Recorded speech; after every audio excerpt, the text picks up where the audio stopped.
from a struggling to pay $100 for a photo shoot as a poor and unknown actress. She climbed to become a Hollywood superstar with a net worth of over $300 million. But when it came to her personal life, things were far from nice. When she was only 11 years old, why did her mother point a gun at her head? And what exactly drove Brad Pitt leave her for Angelina? We delve into her adventures with the men in her life to examine her bizarre sexual life in this video. Now let's begin. Once known as Hollywood's golden pair, Jennifer Aniston and Brad Pitt were not only seen as beauty symbols, but also as the ideal image of a fairy tale relationship that millions of Americans dreamed of. Both of them were at the height of their careers when they first met in the late 1990s. Their wedding in 2000 was regarded one of the most memorable events of the decade, and from that point, everybody assumed Jennifer had found her last goal in life. But behind those bright grins in front of the cameras, darker realities began to surface.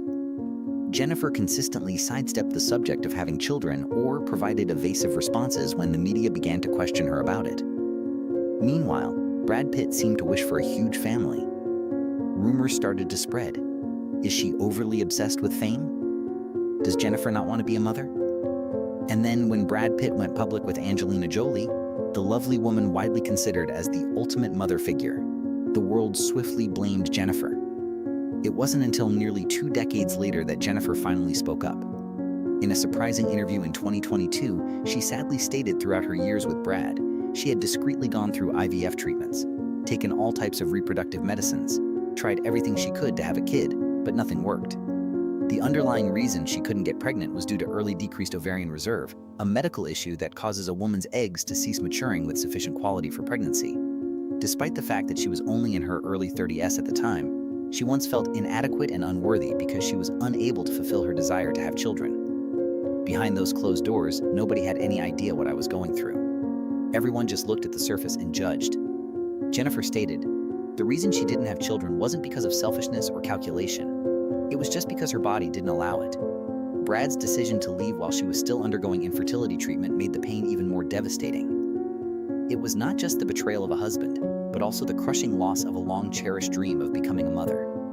Jennifer Aniston was publicly betrayed in front of millions of people after the shock of the infamous affair. It wasn't just the loss of a marriage. She was also a target for media entertainment, being compared, criticized, and labeled as the woman who got left behind. However, Jennifer didn't crumble. She remained silent, went missing for a while, and returned to the world the only way she knew how, by working. She continued to act, took on new television projects, and starred in movies like The Breakup, Marley and Me, and most famously, The Morning Show. Jennifer made the decision to live a better, stronger life rather than respond with drama or retaliation, saying, I've learned that pain is part of the journey, but it doesn't define who I am. It wasn't the fairy tale ending you'd expect from the films, but for Jennifer, each chapter helped her better understand and love herself.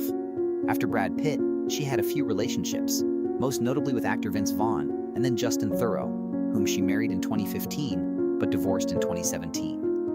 Today, Jennifer Aniston chooses to live a free and single life, spending time with friends, doing yoga and meditation, taking care of her dogs, and living life to the fullest. You would think that after such a high-profile heartbreak, a celebrity like Jennifer Aniston would find solace in her family, but for her, family was never truly a safe haven. Behind the spotlight and all the successful roles, Jennifer returned home to a childhood full of wounds, most of which the public was unaware of. Her father, veteran actor John Aniston, abandoned her and her mother when she was just 9 years old, leaving her with more than just deep emotional scars. It also left her with a lifelong belief that she wasn't good enough, a belief that she carried for years. Even worse, she had a difficult relationship with her mother, Nancy Dow, a model and author who frequently criticized Jennifer's appearance and personality, believing that she was not attractive enough, not well-behaved enough, and not deserving of her success. The constant comparisons, the pressure, and the casual yet scathing remarks caused a rift so deep that the two didn't communicate for almost 10 years, to the point where Jennifer decided not to invite her mother to her wedding with Brad Pitt, a move that shocked Hollywood at the time. Jennifer became stronger and more self-reliant as a result of her family's emotional trauma, but she also became more cautious about the concept of family. The decision to mend their relationship, even if it was late, didn't come until NY's last years. Her family story is one of quiet pain, emotional distance, and lingering hurt. But she gained a profound understanding of what emotional absence feels like from that experience. And maybe that's why audiences find her so relatable. She lives her life on her own terms, without seeking approval from others. And most importantly, she stays true to herself. In November 2022, Jennifer Aniston revealed to the world that her father, veteran actor John Aniston, had died at the age of 89. Fans were shocked not only by the sad news, but also by the way Jennifer wrote about him, calling him the most beautiful man I ever knew and the light of my life. For those who were aware of the decades-long rift between them, her words gave Hollywood pause, a moment of silence to reflect. John Aniston, best known for his role as Victor Kiriakis on the long-running soap opera Days of Our Lives, had been a distant figure throughout Jennifer's childhood. When she was just 9, he left the family without saying goodbye.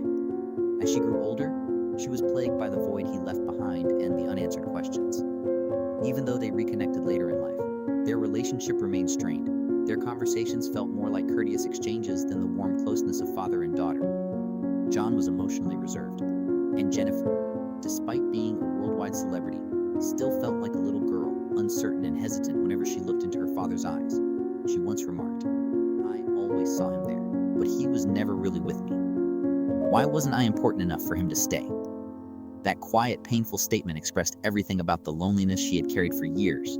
But before her father died, Jennifer made the decision to forgive him. She tried to get back in touch with him, calling him frequently and spending time with him. Not because he had changed, but because she had. Her life's heartbreaks, from romantic to professional, had taught her to let go of old burdens, and she realized that sometimes reconciliation isn't about giving someone else peace, but rather about freeing oneself. Jennifer was present when John Aniston passed away. His death left Jennifer in a state of silence, not because it was unexpected, but because it signaled the end of a turbulent chapter in her life. She later stated in an interview, "I no longer have parents in this world." She held him close and finally said the words she had never had the chance to say, "I forgive you and I love you." For the first and last time, father and daughter truly connected. No roles, no walls, just heart to heart. After her mother, Nancy Dow, passed away in 2016, Jennifer Aniston became the only surviving member of her original family. However, instead of grieving, she quietly left the spotlight to live fully for herself.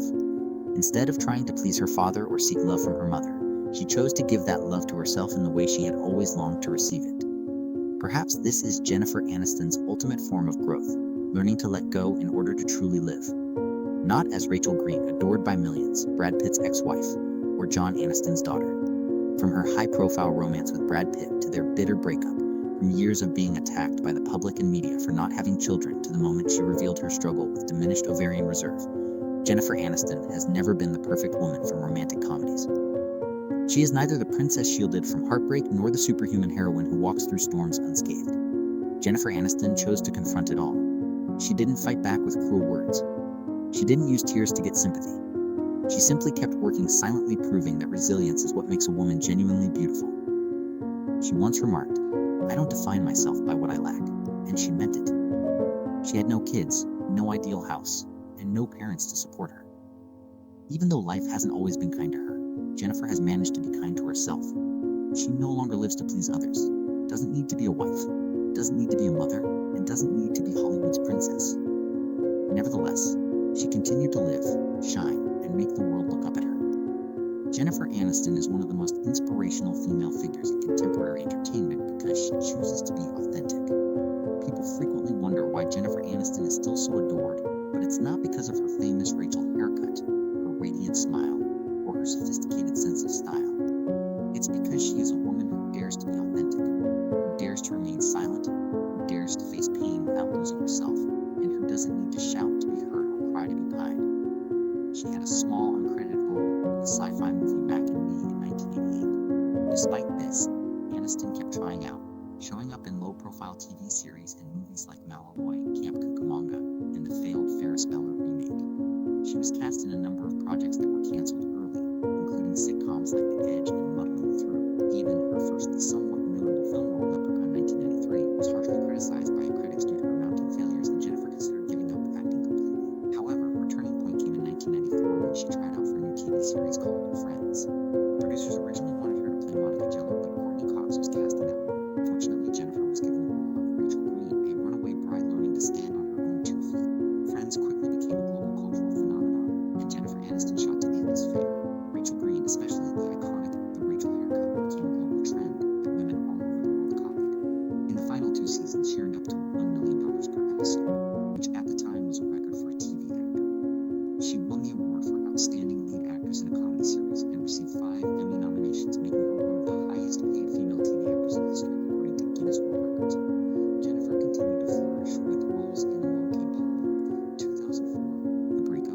2006, and especially Marley and Me, 2008, a romantic comedy that set a Christmas Day box office record. In 2009, she appeared in He's Just Not That Into You, which opened at number 1 with more than 27 million in its first weekend despite mixed critical reviews. Aniston even started branching out into film alongside her success on television. In addition to her acting career, Jennifer directed the short film Moment 10, demonstrating her desire to broaden her creative horizons in the entertainment industry. A woman in her 50s, Jennifer Aniston no longer seeks fame or needs to prove anything. Instead, she chooses to live for herself, inner peace, and a more subdued yet profoundly meaningful life, one in which she wakes up early, does yoga, looks after her health, and spends time with her true friends, the kind of life that many people aspire to but never dare to live. Make sure to hit the subscribe button if you find her path motivating and would like to learn more candid behind-the-scenes tales of well-known public people. There is a hidden story behind